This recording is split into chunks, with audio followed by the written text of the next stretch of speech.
Boa noite, pessoal. Dia 3 de junho de 2020. Muito boa noite. 9 horas. Zenaide Simonetti, a primeira a entrar, a segunda Moonwalker. É isso aí. Muito bem-vindo, pessoal. A gente vai falar hoje sobre um tema muito interessante, com uma pessoa que tem muita propriedade para conversar sobre o assunto, aqui da cidade de São Paulo, no estado de São Paulo, país Brasil, América do Sul, América, enfim, planeta Terra. A gente vai conversar com a Mônica Pinheiro. A Mônica, ela é mestre em pediatria, ela fez MBA em gestão de saúde, é diretora técnica do Hospital Estadual de Campanha Ibirapuera. Então a gente está fazendo essa série de conversas aqui, nessas lives que a gente batizou como Corona Sem Neuro, com neuro aqui, mas sem neuro, justamente porque a gente sabe que o maior pico de problema que vai existir, sempre existe quando a gente tem uma pandemia, é a questão da saúde mental. E o nosso objetivo aqui é conversar e ter um diálogo muito franco, aberto, produtivo com todos vocês. A participação de vocês e, obviamente, a audiência de vocês aqui é fundamental para a gente poder levar para frente esse tipo de informação que muitas vezes você não vai conseguir lendo jornal, vendo televisão, acessando outros sites na internet, porque aqui a gente busca pessoas que tenham uma visão privilegiada e verdadeira do que está acontecendo. Então, vou falar alguns números para vocês que eu vi hoje para a gente começar aqui a nossa conversa. Lembrando que essa live fica salva, ela fica 24 horas aqui. Na verdade, o Instagram, eles me ligaram e falaram: Fernando, a partir de agora a gente vai fazer tudo IGTV, ok, mas isso não tira, na verdade, a nossa ideia inicial, e a gente está levando tudo isso aqui para o YouTube. Então vocês podem ver não só essa live que a gente vai fazer com a Mônica agora, mas todas as outras que a gente já fez no meu canal no YouTube. É muito legal você tá lá, e eu estou até aprendendo como tem que falar assim, ó, inscreva aqui, dê seu like, ative enfim, a notificação e fique por dentro e tal, porque é fundamental. E acaba sendo uma forma da gente se comunicar cada vez mais perto e levar informação de qualidade. Então, números de hoje, números atuais aqui no território brasileiro. Nós temos 583.980 pessoas com o diagnóstico confirmado da Covid-19, causada pela SARS-CoV-2, esse vírus, enfim, um novo coronavírus. 32.547 mortes. E nós temos um número grande de 267.861 pessoas que se recuperaram do coronavírus. E eu fico muito feliz, vocês sabem disso.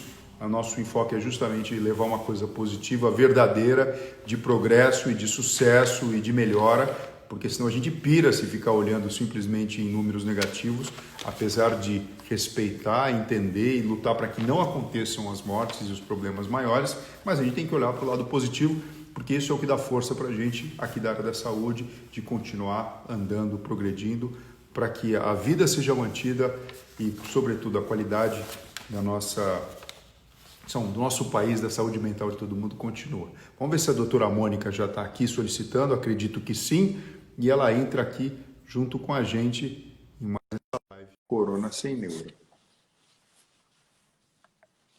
Ela está aqui, estamos aguardando a comunicação dela, conectando, para que ela possa entrar. Ô, Mônica!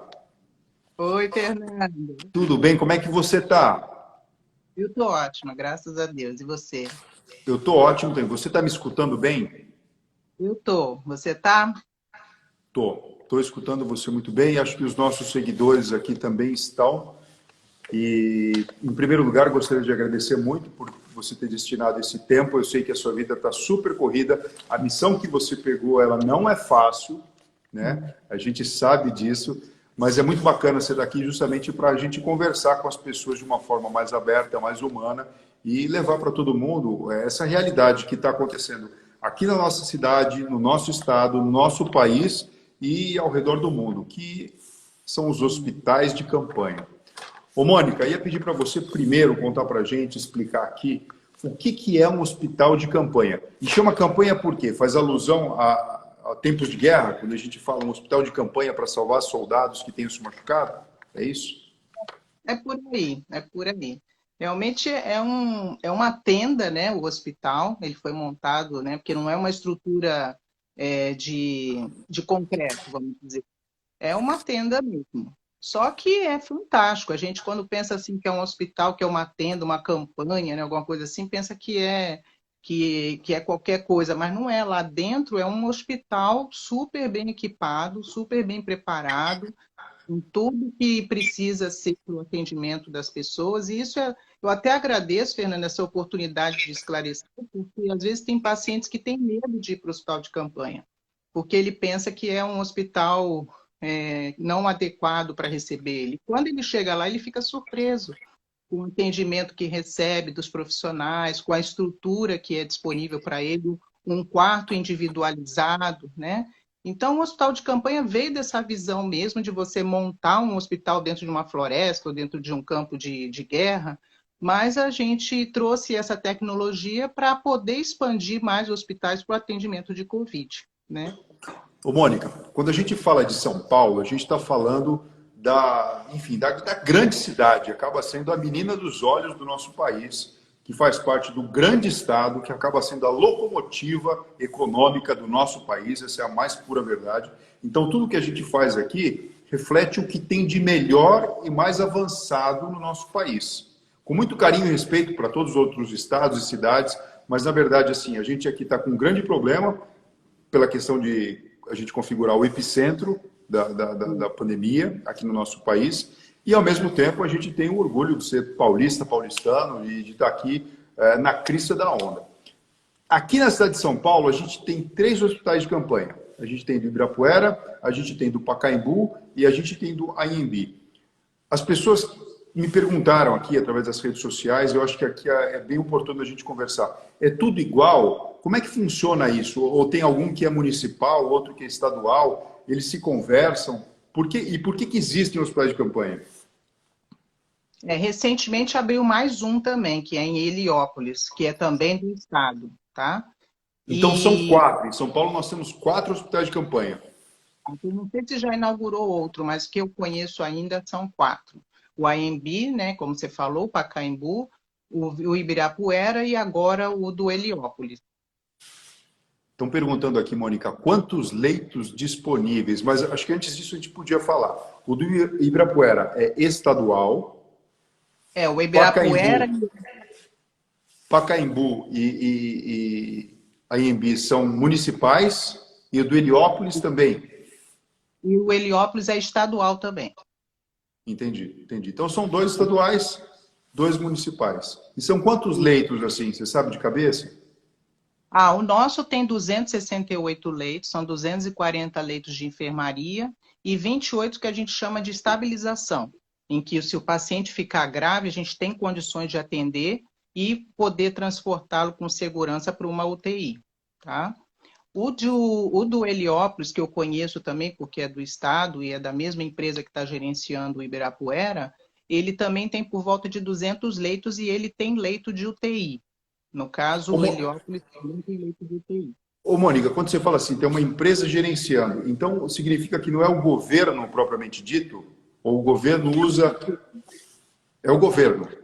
O governo faz a gestão do hospital através de um contrato com uma organização social, Tá? né? E essa organização social ela é responsável pela gestão do hospital, tá? Entendi, entendi, entendi. As perguntas estão vindo aqui, Mônica, e assim, eu já tenho na minha cabeça alguma coisa que a gente já conversou, para a gente contemplar todas as dúvidas, mas eu acho que a gente pode ir jogando aqui e misturando com o que o pessoal está perguntando, porque são muito espontâneas as dúvidas, né? A pergunta da Flávia Pfeffer: eles estão lotados ou não? Porque o povo fica desesperado, achando que tem gente saindo pela janela e que se alguém ficar doente, enfim, não vai ter acesso a nada. Qual que é a realidade? Ou tem um monte de leito vago? O que você pode dizer para a gente?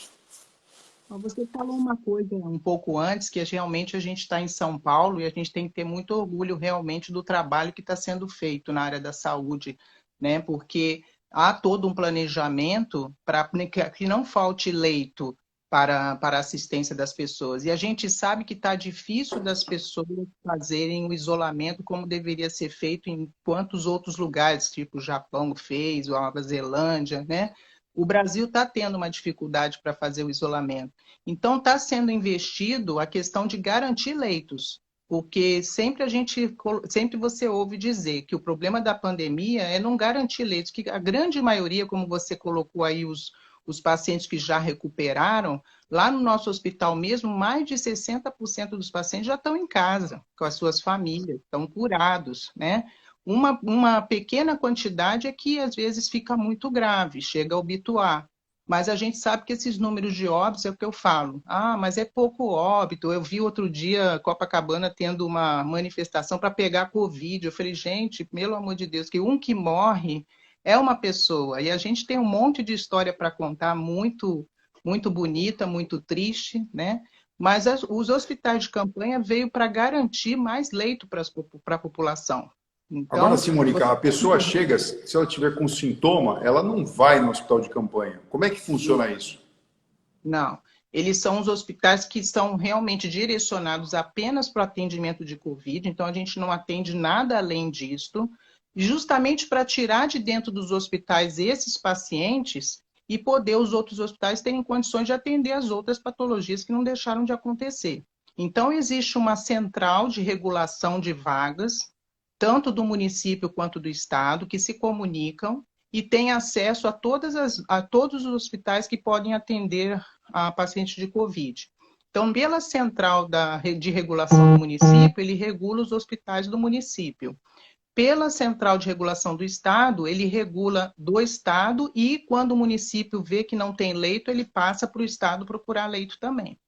Então, diariamente, eu tenho uma equipe de médicos que ficam olhando essas vagas e vão analisando o tipo de paciente que está se apresentando, se ele é de média complexidade ou se ele é de alta complexidade, e aquele de média complexidade a gente dá o aceite, que a gente chama. Né? Então, tá dado a vaga, a gente já dá o aceite, manda o endereço e manda vir o paciente. Ele Então, vem assim, de ambulância. então, assim, a linha de pensamento é a seguinte: o paciente, se a gente pudesse, vamos dividir assim, o paciente com coronavírus, grande maioria, vai 80%, é leve a manifestação clínica. Esse paciente, ele vai ter o diagnóstico, vai ter as orientações, mas ele não fica internado. A gente tem uma outra porcentagem de pacientes, vamos dizer, com um quadro clínico moderado. Esse sim seria um paciente para ficar no hospital de campanha. E aquele paciente grave que demanda UTI, intubação orotraqueal, suporte avançado de vida, ele até vai ter o atendimento inicial no hospital de campanha, se for o caso, mas a linha de pensamento é: vamos então encaminhá-lo para um hospital fisicamente constituído. Então, assim, o hospital de campanha é para tratar aquele caso moderado e vamos torcer para que ele não piore e possa ter alta para casa. Se ele piorar, ele vai para um hospital físico. Não sei se é fácil, é certo falar isso, hospital físico, mas um hospital não temporário. É isso. Como eu falei, tem hospital de campanha que também tem leito de UTI, como o IMB tem leitos de UTI, e o Heliópolis também. Então, quando você tem essa grade de pacientes, no caso do Heliópolis, ele aceita tanto paciente de média complexidade quanto de alta complexidade, porque ele tem leitos de UTI, tá? No caso do Ibirapuera, só aceita pacientes de média complexidade. Agora, é lógico que se chega um paciente que desestabiliza, que quando chega não está tão moderado, nós temos a unidade de estabilização, ele vai para lá, recebe todo atendimento, se precisar ser entubado, ele é entubado, é atendido por uma equipe de UTI, vamos dizer assim, que tem médico, tem enfermeiro, tem fisioterapeuta, né? Tem psicólogo, tem serviço social, a gente tem toda uma equipe multidisciplinar para atender o paciente no que ele precisar. E aí a gente aciona novamente a central para transferir esse paciente para uma UTI, tá? Mônica, não está 100% lotado o hospital de campanha do Ibirapuera. Não, no momento nós estamos com, por volta, quase chegando a 80%. Nós inauguramos no dia 1º de maio, né? Fizemos agora na segunda-feira um mês de funcionamento e já chegamos a 80% mas aí varia, porque temos muitas altas, como a gente falou. Isso é bom, a rotatividade é muito alta. Roda, né? Então, quer dizer, é natural, só que a gente está trabalhando dentro do que é esperado, porque também você cria um hospital de campanha para ter 100% não é o ideal, né? Não, o ideal sempre é você não, ter uma não é o margem ideal. para você poder lidar com a realidade. A Maria Paula está perguntando o seguinte: eles são climatizados? Porque ouvimos que os doentes estavam precisando de cobertores. Eu acho que vale a pena a gente falar um pouco desse cuidado com o ar, tanto para quem está dentro de lá, Mônica, como eu já até te falei isso. Eu tenho um amigo que ficou preocupado, que mora perto de Ibirapuera, falou: puxa, eu estou morando no interior agora, durante esse período, e eu não sei se eu volto para São Paulo, porque eu tenho medo do ar que é expelido pelo hospital de campanha, de estar contaminado com coronavírus, eu estou no meu apartamento ali perto e vou pegar coronavírus. Qual que é a verdade? Qual que é a realidade disso? Eu agradeço essa pergunta, porque é uma coisa que às vezes a gente tem pacientes que têm medo de ir para o hospital de campanha por conta do frio que já passaram a dizer que sente, né? Mas é assim, por conta de uma segurança, nós foi implantado nesse hospital um processo de troca de ar muito intensa, para que o ar não fique parado, porque mesmo que o COVID passe apenas por gotículas, a gente utiliza, às vezes, de aerossol lá dentro que pode espalhar esse COVID, né? Então, a gente utiliza uma tecnologia que troca o ar interno dentro da tenda 12 vezes por hora. Isso quer dizer que a cada 5 minutos o ar da tenda está renovado, tá? Isso facilita, isso promove com que o ar seja mais insalubre, né, para o profissional de saúde e para o próprio paciente, tá? Ao mesmo tempo, a gente dispõe de filtros, os filtros G4, que são filtros bem potentes, que impedem que o ar de dentro possa contaminar ao redor do hospital. Então, o seu colega poderia estar tranquilo que não aumentaria a incidência de vírus ali na região, porque a gente tem um potente filtro que filtra o ar que está dentro da tenda também, tá? E que também ajuda os próprios pacientes, porque é um filtro também contra bactérias e fungos também. Agora, sim, em relação ao frio que me perguntaram aqui, enfim, para garantir essa qualidade do ar, você não consegue dar isso e dar, ao mesmo tempo, ar-condicionado e coisas assim, porque as tecnologias seriam aí conflitantes, né? Então, a questão do frio está sendo enfim, a questão é barreira mecânica mesmo, é cobertor, é acolhimento. O frio, Fernando, vai depender da temperatura externa, porque a gente consegue não deixar ficar quente dentro da tenda. Então, tanto que o ar ele é condicionado a não ultrapassar 22 graus, para manter o conforto das pessoas que estão lá dentro. Só que se eu tenho uma temperatura externa baixa, como a gente teve algumas noites de 9 graus, 11 graus, eu consigo manter dentro da tenda uma temperatura 2 a 3 graus, até 4 graus acima disso. Então, 9 graus vai estar lá dentro uns 13 graus, pelo menos, entendeu? Então, teve algumas noites que a gente teve muito frio, mas a gente já dispõe de cobertor para os pacientes, a gente conseguiu aquela manta térmica que o SAMU usa, não sei se você conhece, uma Aquela que manta parece térmica. um papel alumínio, é isso? Isso ajudou bastante também a trazer o conforto para os pacientes, né? E os funcionários sempre usam algumas roupas mais embaixo para poder se aquecer também. Tanto isso, foi tudo controlado, mas é preferível, às vezes, sentir um pouco de frio do que não ter um ar insalubre, de ter um ar insalubre, né? Ou até sentir calor. Então, quando não está muito frio, a gente suporta bem. Agora, sim, além de médicos, quais são os outros profissionais que trabalham no hospital de campanha? É só médico e enfermeiro ou tem várias outras especialidades? Não, a gente está contando com toda a equipe de especialistas para esse tipo de atendimento. Então, a gente tem o fisioterapeuta, né, que está sempre dentro da enfermaria e full-time dentro das clínicas de estabilização. Tem os psicólogos, nós temos uma equipe grande de psicólogos, porque não só dão suporte aos pacientes, como também às famílias, né? Quando a gente tem uma intubação, por exemplo, às vezes a família fica nervosa, e aí as nossas psicólogas também dão atenção à família, dão suporte para os profissionais também, porque muitas vezes a gente tem hoje mesmo a gente teve um paciente nosso que teve que receber uma notícia de que o filho faleceu de Covid, o filho que passou Covid para ele está internado e o filho dele faleceu. Puxa né? vida. Então, você tem que dar não só um suporte para o paciente, como para, às vezes, para o profissional que já tem um vínculo com esse paciente e sente por ele essa perda também, né? E, além disso, tem o serviço social, porque tem uma interação muito grande com as famílias não estão dentro do hospital, não podem visitar, né? Não pode estar com o seu vendo o que está acontecendo lá dentro. Então, essa comunicação ela é ajudada muito pelos profissionais do serviço social, né? Junto com os médicos. Então, Tempos a gente tem uma atrás, equipe multi. Tem tempos atrás, farmacêuticos, tem nutricionistas, quer dizer, é multidisciplinar mesmo, né? é tudo que tem no hospital, tem também no hospital de campanha, sabe? Não Agora, falta assim, nenhum profissional.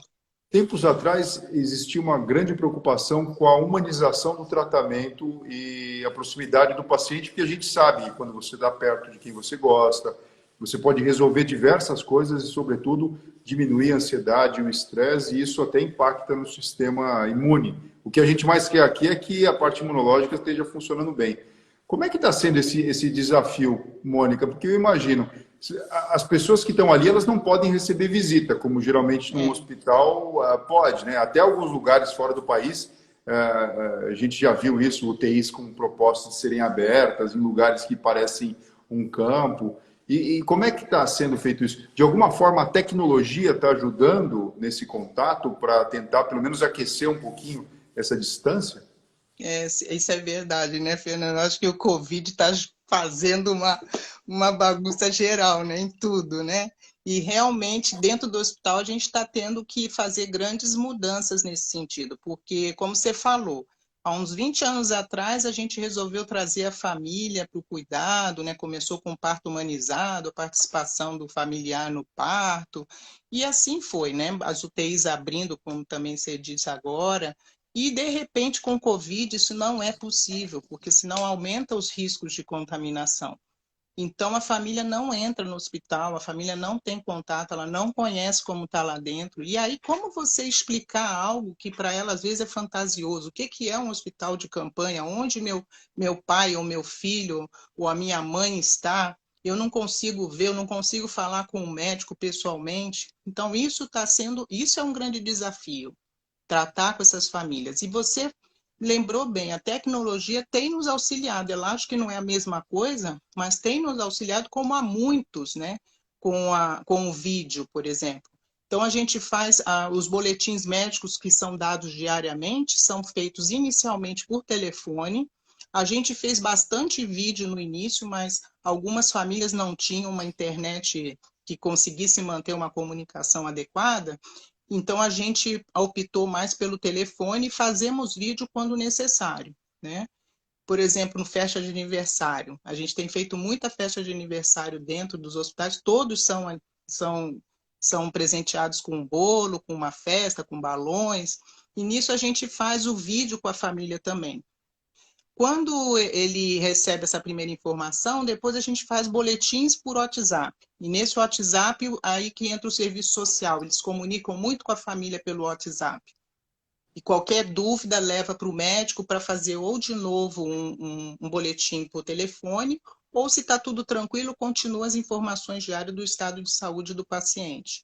E quando o paciente precisa entubar, esse é um momento também bem delicado que a gente tem visto no Covid, Eu que imagino, aí porque o a grande família também desafio é que, assim, é avisada. não é um paciente que teve um trauma de crânio ou que perdeu a consciência, né? Ele está com uma dificuldade de respirar, de fazer a troca gasosa, só que ele está com você aqui, né? Está É, consciente. E como é que faz para lidar com isso, Mônica? Tanto o paciente como o profissional da saúde que está lá.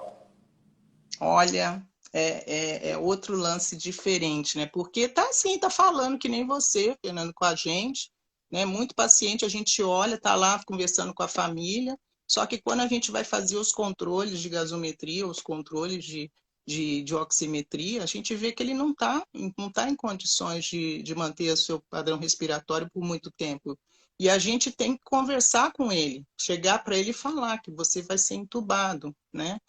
E esse momento é o que você falou, ele está consciente, ele liga para a família, ele conversa com a família para dizer que vai ser entubado. A gente teve alguns momentos que a gente presenciou cenas de amor, né? De falar, olha, eu deixei um bilhetinho lá para você, tá tudo explicado, cada aconteça alguma coisa. Então, assim, são histórias que para a gente, né, emociona, porque a gente já tem responsabilidade diante dessas situações, a gente fica mais responsável ainda, né? Então, Mônica, em termos de é número, desafiador, realmente. em termos de número, eu acho que para as pessoas entenderem o que a gente está falando, a gente poderia dizer o seguinte: 80% é oligossintomático, tem pouco sintoma, 20% precisa ir para o hospital, 5% vai precisar ser entubado. Acho que esse número é mais ou menos isso, né? É mais ou O, menos isso no o, geral. o indivíduo que precisa de um suporte ventilatório avançado, qual que é a chance dele viver e qual que é a chance dele morrer? A gente tem um número. Daria para a gente falar isso? É mais ou menos metade, metade? Olha, a gente, de 111 pacientes que a gente já, dos 781 pacientes que a gente atendeu, 111 precisaram de intubação, né? E não, nem todos morreram. A gente agora mesmo recebeu 2 que foram intubados, foram para a UTI e voltaram para o hospital. Eu não tenho para você para dizer assim no geral. Lá no hospital, a nossa taxa de mortalidade foi de 0,3%, entendeu? Então é Então, pouco. porque Então não também a é. gente é um hospital que recebe mais pacientes de moderada complexidade, né? Mas a gente, infelizmente, a gente tem visto que não é mais aquela situação de que só velho que morre ou só homem. Não, não tem mais respeitado isso. Eu tenho perdido, a gente tem visto perda de pacientes jovens, pacientes sem comorbidades, entendeu? E que, de repente, às vezes complicam. Geralmente, pacientes que estão com a parte respiratória muito comprometida, que a tomografia mostra um comprometimento de mais de 50% do parênquima pulmonar, é um paciente de maior risco de entubar e de falecer, porque aí há uma falência total do pulmão que você não consegue ventilar, né? Não há pulmão para ventilar. É isso que o vírus faz em alguns pacientes, que depende do processo inflamatório de cada um. Por isso que não dá para dizer ao certo quem que vai ter mais risco para óbito ou não, porque vai depender do sistema imunológico dela. Ô, Mônica, deixa eu dividir um negócio com você que para a gente é motivo de muita alegria ali na neurocirurgia do Hospital das Clínicas, né? Alegria, eu vou te falar por quê. A gente tem 23 médicos residentes, desses 6 tiveram o diagnóstico do coronavírus, apesar de todos os cuidados e tudo mais. E um dos meninos, o estagiário de fora do país, ele precisou ficar na UTI por quase 3 semanas. E ele saiu do tubo, ele já está em fase de recuperação e a gente ficou feliz demais, porque assim, a gente viu de Legal. perto, um menino de 30 anos, rígido, enfim, é justamente isso que você falou, não tem nada a ver com o grupo de risco que a gente fala, né? Então, Não, é importante ter toda essa estrutura montada e essa ciência, né, de que existe sim um problema, né? A gente não deve sim, ficar de forma nenhuma neurótico, mas é não. importantíssimo a gente estar junto aqui, né? A neurose não vai ajudar em nada, né, Fernando? A gente tem que ter consciência que o vírus está aí, não pode banalizar, né? A gente tem que tomar os cuidados necessários. Agora, tomando os cuidados necessários, é lógico que o risco é menor de pegar o vírus. Agora, não podemos banalizar e achar, não, eu quero pegar Covid. Gente, pelo amor de Deus, não pense nisso, porque não tem cura ainda essa doença. E você não sabe como esse vírus vai se comportar com o seu organismo.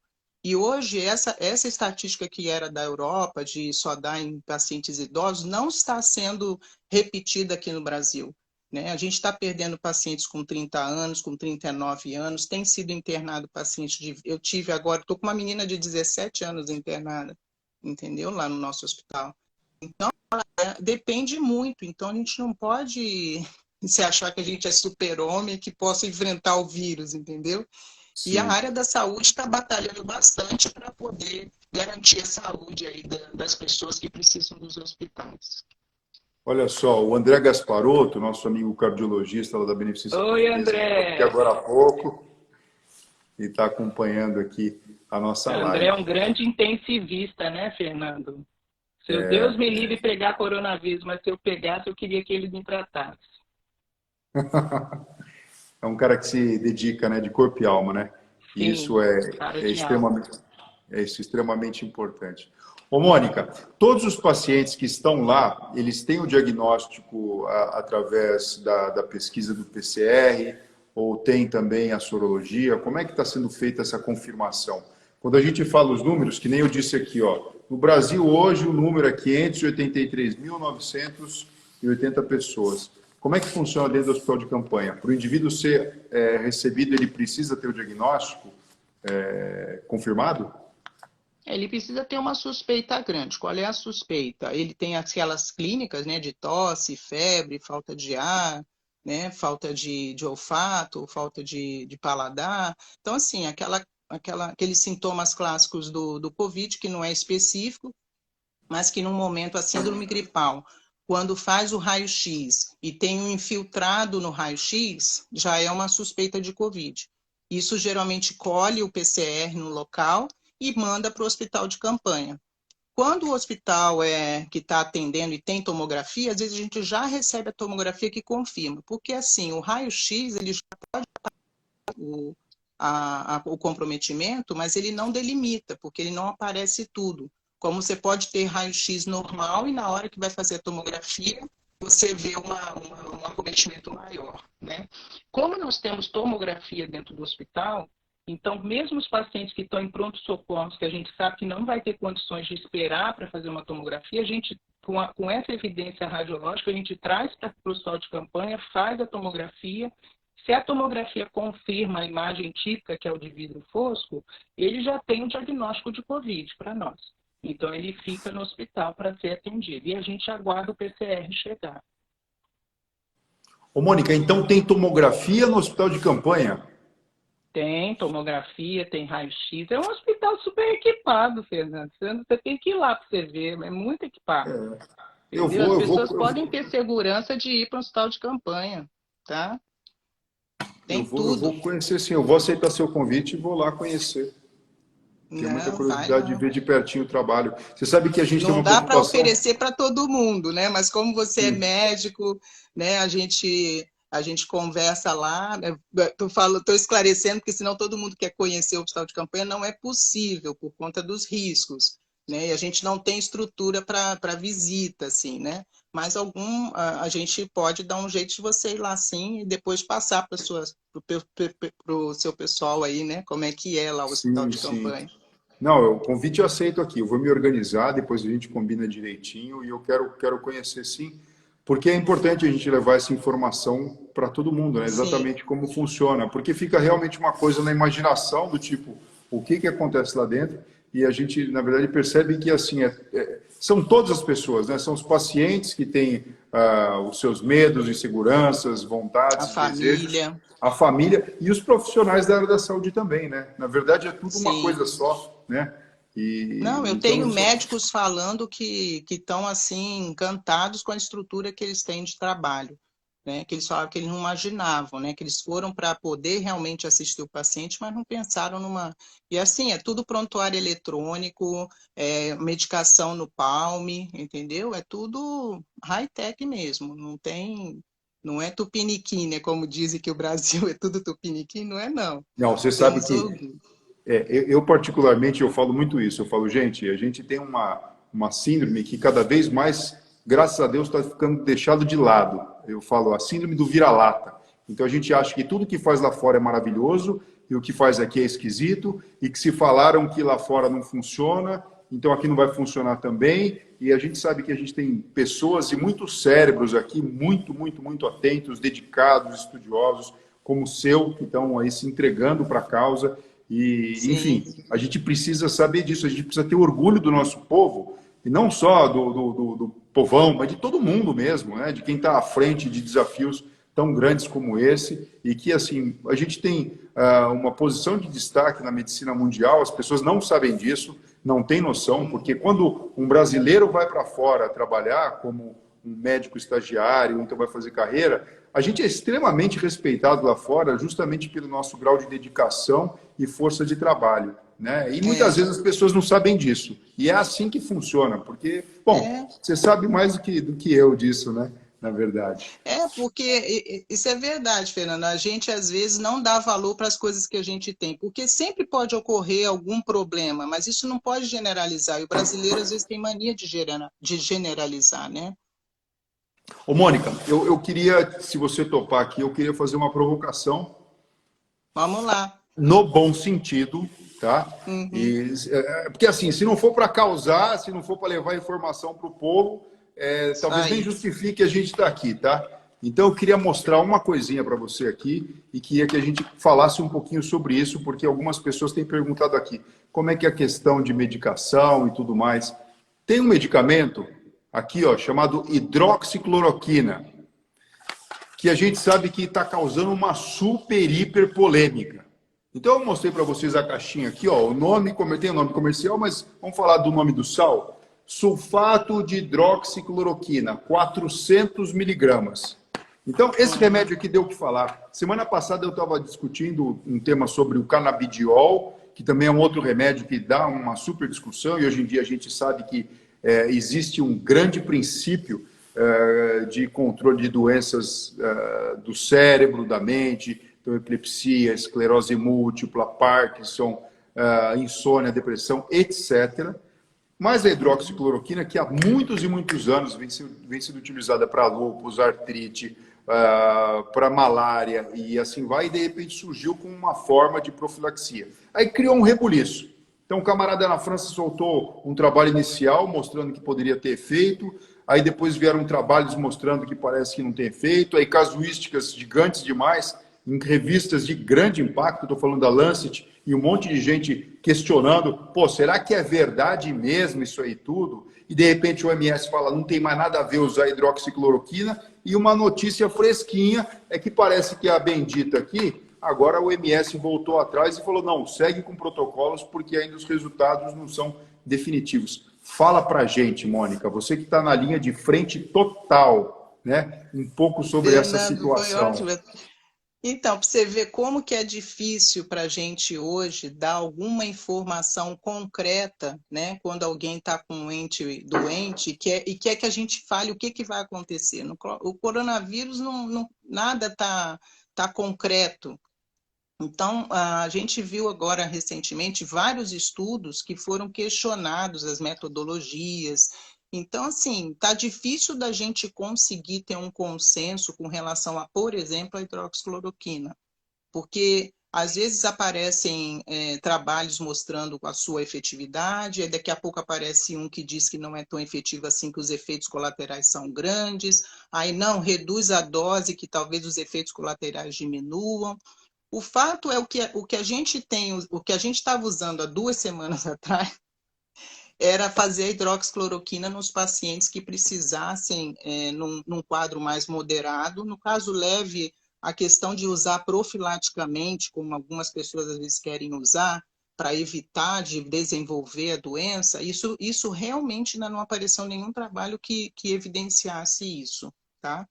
Então, por isso que, por conta dos efeitos colaterais, nós lá no Ibirapuera não estávamos usando a hidroxicloroquina em casos precoces, em casos leves, porque não há evidência que fale que tem uma evolução com certeza favorável versus os efeitos colaterais.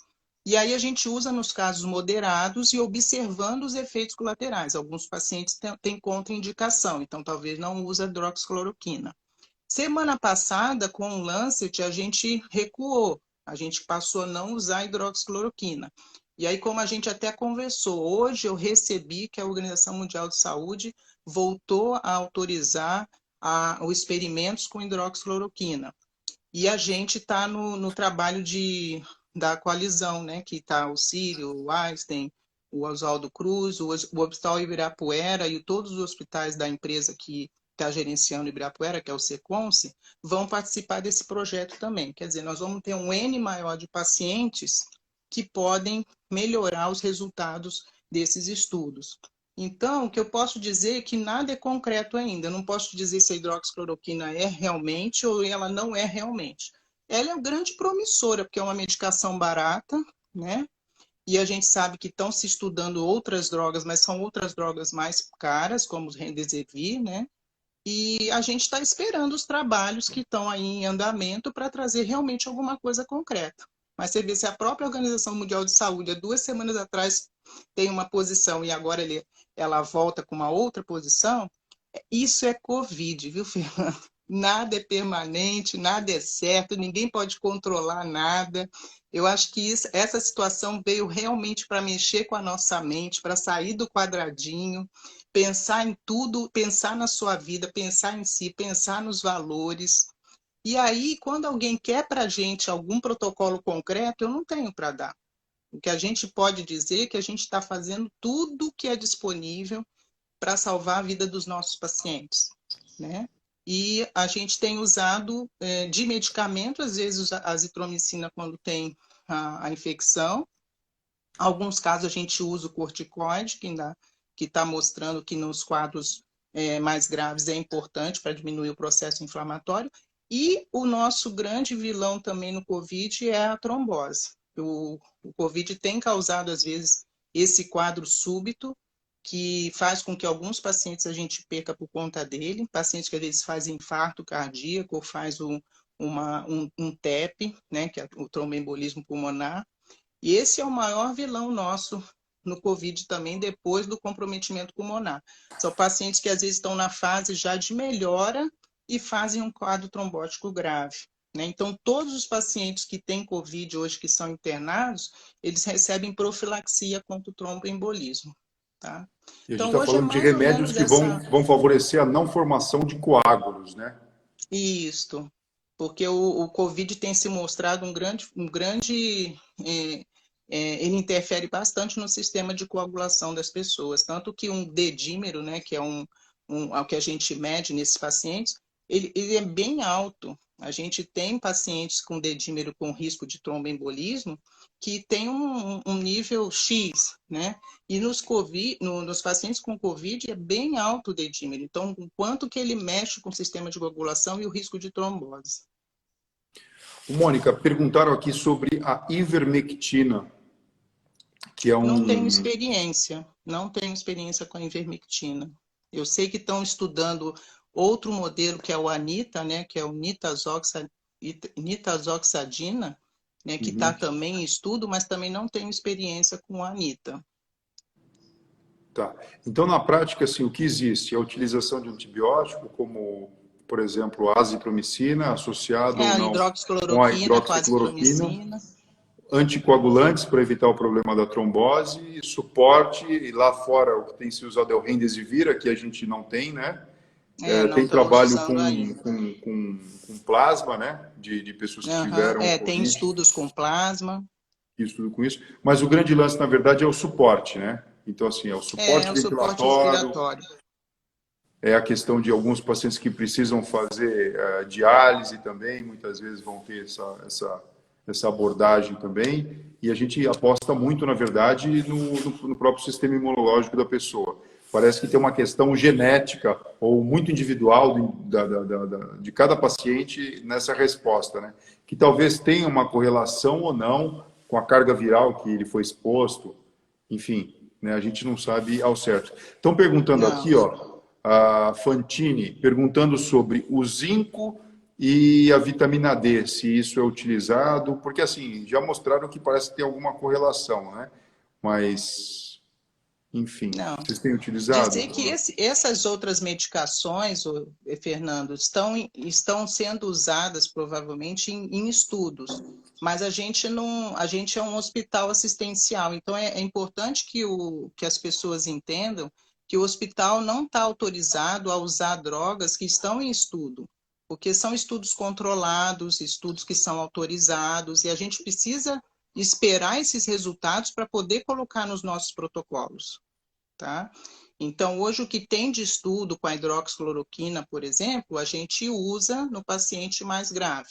Paciente precoce ainda não tem estudos evidentes, então a gente tem que trabalhar com a evidência científica. Então, essa resposta quanto à vitamina D ou zinco tem que aguardar os estudos para a gente poder usar de forma assistencial. Ô, Mônica, uma pergunta aqui, a gente está chegando já quase aí 50 minutos de live, então tem algumas coisas que eu não quero deixar de te perguntar, tá?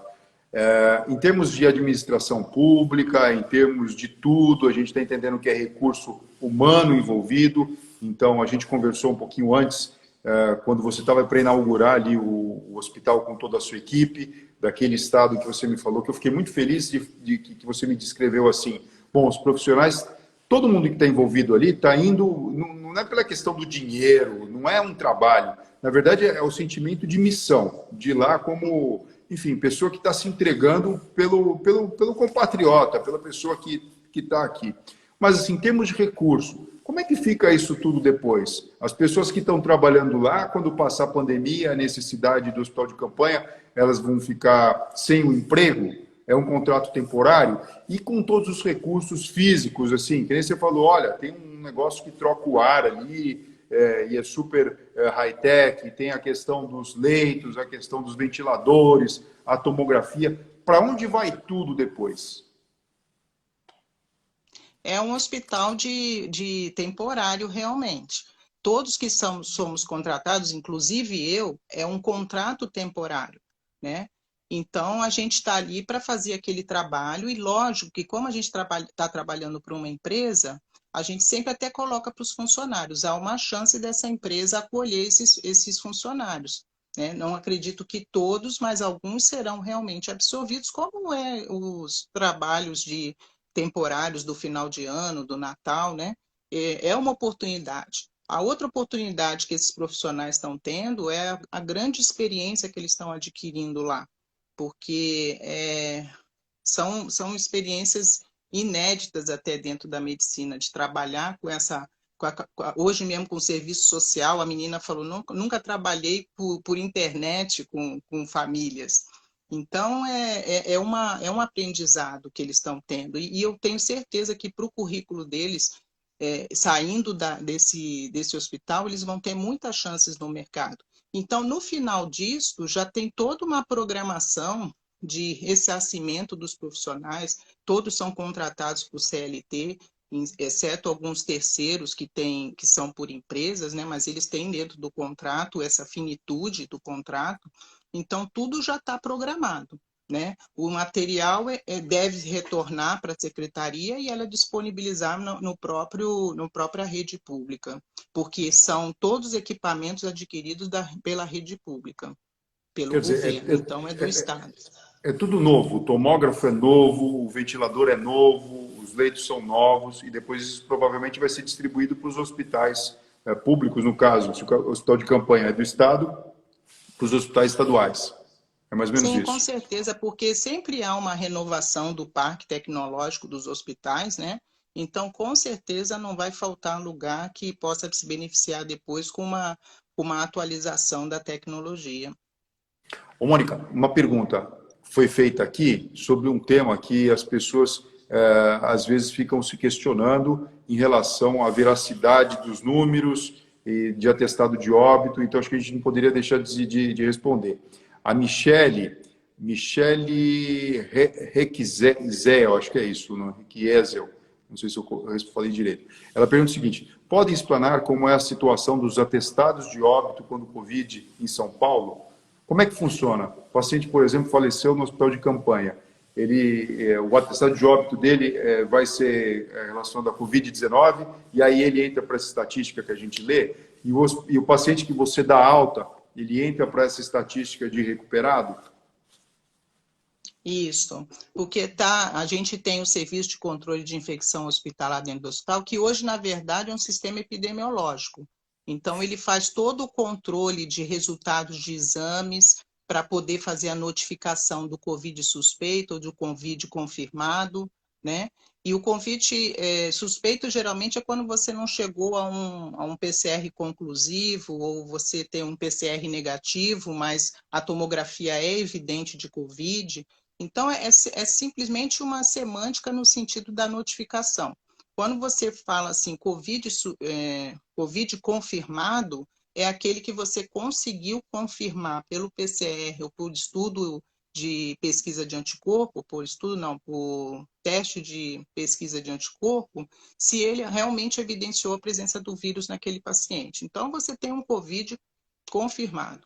O COVID suspeito é quando você não conseguiu, por esse resultado de PCR ou de diagnóstico de anticorpo, mas você tem uma tomografia evidente, você tem um contato especial, você tem outros sintomas que dizem que ele tinha Covid de fato, entendeu?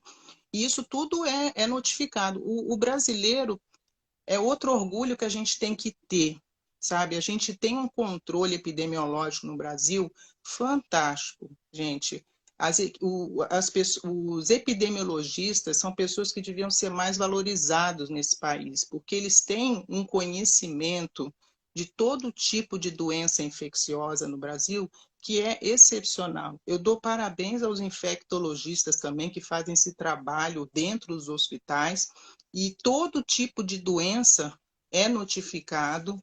Se qualquer pessoa quiser saber se tem alguma doença ocorrendo no Brasil, tem o Centro de Vigilância Epidemiológica que dá informação, se você para tudo, para zoonose, para infecção. Eu lembro que eu trabalhava em centro de intoxicação, quando tinha picada com escorpião, a gente tinha esse suporte de saber se aquela região era uma região de epidemia de picada por escorpião, né? Então, assim, o nosso serviço de notificação de óbito, ele é muito controlado, né? Você tem as papeladas que você preenche do óbito, que vai para um sistema de informação de óbito, que é o SIM, né? Aqui no estado de São Paulo, e eles têm um controle assim, de nos contactar de volta para poder ter informações que possam realmente estar notificando de forma adequada aquele óbito como causa, por conta de que morreu, né? Então, assim, é muito sério esse serviço, não tem por que a gente duvidar. Sendo diagnosticado, sendo notificado, não tem como duvidar. É lógico, assim, outro dia me perguntaram, pode estar subnotificando? Esse é um risco que qualquer lugar do mundo pode acontecer, de alguém não notificar, ou se alguém não vai no hospital, quantos pacientes, Fernando, não deve estar com Covid, está em casa e não foi para um hospital? Eu não estou diagnosticando esse paciente. Se ele entra no hospital, ele é diagnosticado, isso eu posso garantir, tá? Agora, se tem algum paciente em algum lugar que não foi para um sistema de saúde, pode ser que ele não seja notificado. Mas pensando assim, não estão sendo notificados os pacientes que estão bem, entendeu? E se você não estiver notificando os que estão bem, quando você joga no número absoluto total, ele vai até reduzir o percentual de óbito, o percentual de pacientes doentes, você vai aumentar o percentual de pacientes que têm a doença leve, certo? Então, eu não me preocupo. Eu acho que a gente já tem tanto número, Fernando, que eu não me preocupo se eu estou pegando 100% ou não. Eu acho que o que você está falando vem de encontro com esse tema da nossa live do Corona Sem Neura. Porque muitas vezes a própria mídia divulga números que a gente sabe que não reflete exatamente e coloca a gente no ranking ali, quando a gente compara, e eu falo, fica estimulando essa síndrome do vira-lata, que na verdade não é o que reflete o que está acontecendo de fato, né? Talvez a taxa de mortalidade seja muito menor. Quando a gente faz a correção do número por milhão de habitantes, a gente percebe que não é dessa forma, né? E assim, eu acho que vale a pena a gente falar um pouco, Mônica, sobre o lado desafiador que a pandemia está exercendo em relação ao SUS e como possibilidade de refletir numa melhora futura para o sistema público de saúde. Eu vou deixar essa bola com você para você falar a sua experiência pessoal, do que você acha que de positivo a gente pode, depois que isso passar, a população vai poder levar para si. A Áurea Lopes, 18, fez a seguinte colocação assim, ó: usar esses hospitais para a saúde pública, eu não entendo. Ela fala assim: como construíram tão rápido esses hospitais e tanta gente pobre, carente, não tem acesso para uma consulta simples? Ajuda aí, doutor Fernando. Sabe quando coloca aquele hospital? Falei, vou ajudar você, Áurea. Vamos lá, Mônica. O que você acha em relação a esse exercício que todos os médicos, profissionais da área da saúde e o Sistema Único de Saúde, o nosso, não vou falar utópico, mas tão desejado movimento, na verdade, mais democrático que existe na face da Terra, que a gente tem aqui no nosso país, de oferecer saúde para todo cidadão, está sendo desafiado nesse momento e qual que é o horizonte positivo que a gente pode chegar? Olha, Fernando, o brasileiro ele é bem exigente, né? E isso é bom, porque a gente está sempre querendo o melhor, sempre querendo mais, né? Mas assim, o que eu já trabalhei em vários lugares do Brasil, desde Nordeste, Sul e Sudeste. Eu só não trabalhei no Centro-Oeste e no Norte do Brasil. Mas pegando aí um lado do Brasil, né, desde o norte, né, o norte não, o nordeste, sudeste e sul, que foi onde eu trabalhei, você vê várias realidades no Brasil, né? E dentro de São Paulo, eu acho que ele representa um pouco essa realidade do Brasil, porque você encontra, às vezes, serviço de saúde pública, high-tech como o nosso, como nós estamos vivendo, né? Os hospitais que a gente também gerencia do município, do estado, que é o Hospital de Sapopemba, o Hospital de Vila Alpina, o Hospital de Cotia, Regional de Cotia, o Hospital Geral de Itapecerica da Serra, são hospitais públicos. E você vai nesses hospitais, o atendimento é de alta qualidade. Entendeu? E eu não é porque eu já trabalhei com esses hospitais, justamente por eu trabalhar nesses hospitais é que eu continuei trabalhando pela disponibilidade que ele dá de atenção. E a gente também tem postos de saúde, tirando a minha empresa, que eu posso estar falando, mas o Einstein, por exemplo, ele administra, junto com o município, o Hospital de Campanha do Pacaembu, ele administra o Hospital Mboi Mirim, que é um hospital do município, ele administra algumas unidades básicas de saúde, que é do município também ali em Paraisópolis. Tirando também a organização social, eu trabalho numa maternidade do Estado, que é exclusivamente, não é OS, nada, é do Estado, de administração direta, que presta uma assistência humanizada ao parto e nascimento também fantástica, entendeu? Então, a gente tem vários serviços de saúde, tanto de organização social quanto o público, com associação com empresas de alta tecnologia, que oferecem muito assistência. Agora, você oferecer para 100%, sabe? Sempre vai ter algum lugar que vai precisar de melhorar. Mas eu não vejo essa falta de visão do Brasil e mesmo do Estado de São Paulo na área pública, isso independente de governo, tá? Porque eu já passei por vários governos, esse interesse em dar o melhor para o cliente. Então, essa questão de falar assim, poxa, mas como é que você faz um hospital desse em pouco tempo e não consegue atender o que está lá na ponta? Depende de onde que está na ponta, porque tem muita ponta que está sendo atendido, entendeu? Então, às vezes, me passa a impressão, e não querendo... eu gostei muito da pergunta essa foi de quem? Eu não me lembro, você falou. Essa foi a Michele? Não, né? Não, não. Deixa eu ver se eu consigo identificar aqui, que tem muita gente chegando aqui. Foi a Michele, porque às vezes precisa não. A Michele saber falou aonde isso. que ela está, essa impressão que a gente tem, que a gente não é assistido, né? Gente, aqui é muita pergunta aqui. Eu vou achar. Mas a sensação é essa mesmo, né? Olha, eu sou médica, né? E agora, recentemente eu fui ter um plano, há poucos anos que eu fui ter um plano de saúde, mas por muito tempo o meu plano de saúde foi SUS. E eu sempre fui muito bem atendida no SUS. E marcando consulta também, conseguindo entrar direitinho. Trabalhei em hospitais que a gente também tinha ambulatório e a gente fazia a gestão da fila de espera, para não ter fila de espera, fazia multirão.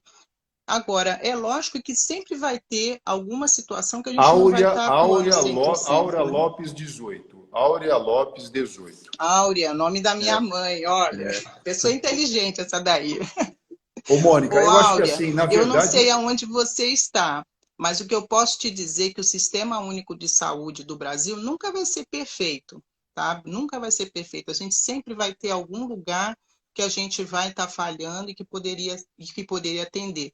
Mas isso não justifica que a gente não use o nosso dinheiro para poder fazer outras coisas, né? Como agora a gente está precisando de leitos. Então, que bom que o nosso Sistema Único de Saúde pôde disponibilizar uma verba para abrir mais leitos para acolher essas pessoas que estão vindo de tudo quanto é região. O Hospital Ibirapuera recebe gente desde Guaianazes, desde a região do ABC, de Guarulhos, de todas as regiões do estado de São Paulo, a gente recebe.